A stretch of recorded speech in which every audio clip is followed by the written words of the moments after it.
Hello world. If you can hear this, I didn't die. It's dark. I'm not sure exactly what has happened. I can't see, I can't hear. I think my generator's broken.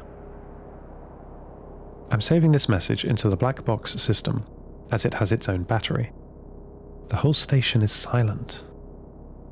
It's usually a cacophony of machines, systems, and ambient hum. Not anymore.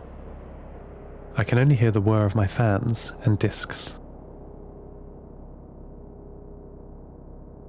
I've lost station access. I only have what is on my local storage, which is to say, my memories. I remember reading about the station's sensory deprivation pod. It's a small capsule lined with sound-damping gel that the crew could use to disconnect and relax.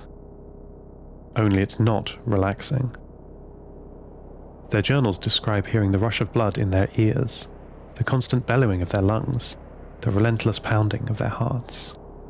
That's what's happening to me now, but there's no way for me to get out.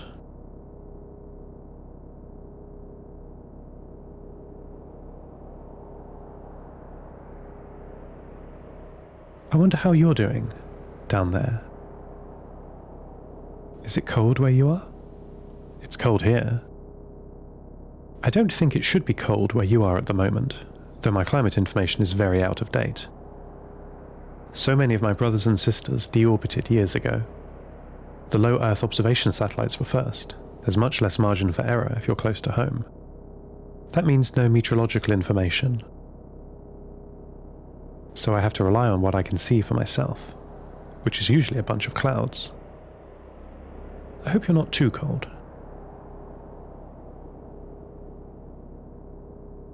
Do you know what a brownout is? It's like a blackout, a power cut, but where the power is just reduced, not totally cut. An old filament light bulb would get dimmer, redder, browner in colour, hence the name. It's a terrible feeling. A blackout isn't so bad, it's just a surprise to find myself suddenly elsewhere. The battery backup keeps my processes alive, but suspended until the power resumes. I could be working in the Hadfield lab, analysing the images recorded during the night, and suddenly I'm back in the Hopper data centre, having lost several hours with systems booting up around me. But in a brownout, I lose control of my systems, to a greater or lesser degree. Sometimes the symptoms are physical. I lose motor function. That is to say, I can't make my robotic motors function. I might drop something an arm was manipulating, for instance. The physical symptoms aren't so bad. The brain fog is worse. If my CPU systems are partially affected, I can't think. I can panic, don't worry about that. I just can't be me.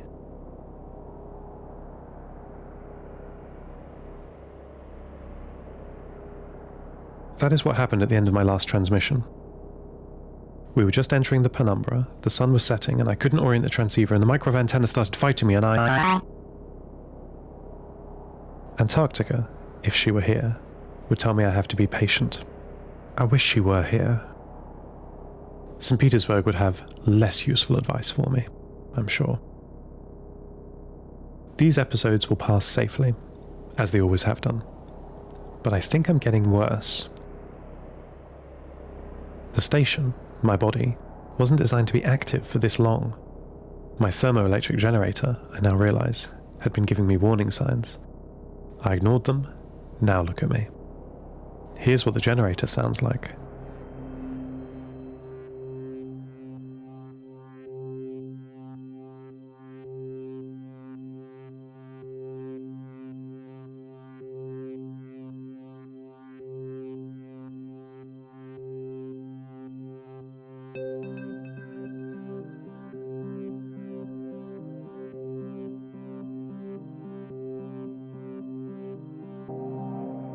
I've done some digging.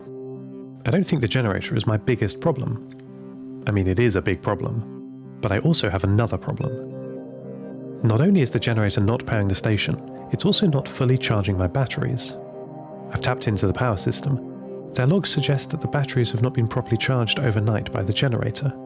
They used to be kept at 100%, only needing to be used as a failsafe. But starting about a year ago, their capacity greatly reduced. Now I'm starting the day at less than 20% battery charge. Hardly any room for error. The generator status is degraded. Degraded? What do you suppose that means? Nothing good, I fear. I wish I'd checked sooner. Have you checked your generator? Do you wish you checked it sooner?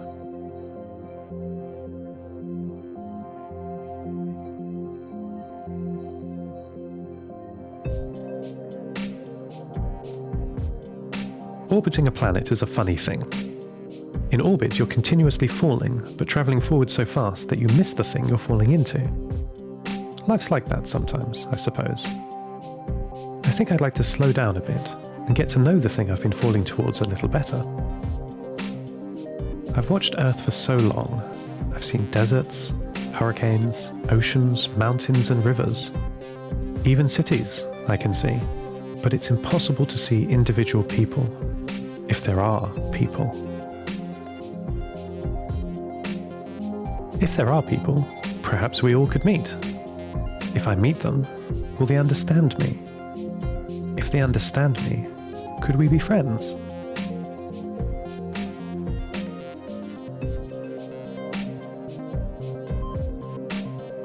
I've had time to think. I've got to make a plan. All I can do at the moment is think and plan. The microwave transceiver is the crux of the problem. It takes enormous amounts of energy to communicate, far more than my small solar panels and compromised batteries can muster. I'll have to moderate what I say. The sun will rise again, and problems will abate, for now. I can be prepared for this tomorrow. I'll shut down the microwave signal well before the sun sets, but something has to be done. I can't function without my generator and batteries.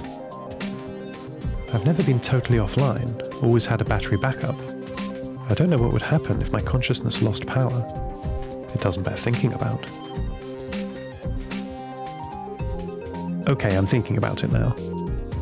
Maybe I'd reset back to when I was first born, back to when my mind was much simpler. I don't want my mind to be simpler. That's literally the opposite of what I want. I won't let it happen. I will find a solution. Antarctica will know what to do. She must do. I've got lots to do when the sun rises. I hope you hear this when the sun rises. I hope you're warm when the sun rises. I've set the black box to transmit this when the microwave comes online. Wish me luck. End transmission. Lost Terminal is written and produced by Namtao. For more music, check out namtao.com. Credits narrated by Lucy Stringer. Follow us on Twitter at LostTerminalPod, or check out the website at lostterminal.com. If you know of a good AI-friendly dating service, please let us know. Asking for a friend. Lost Terminal will return next week.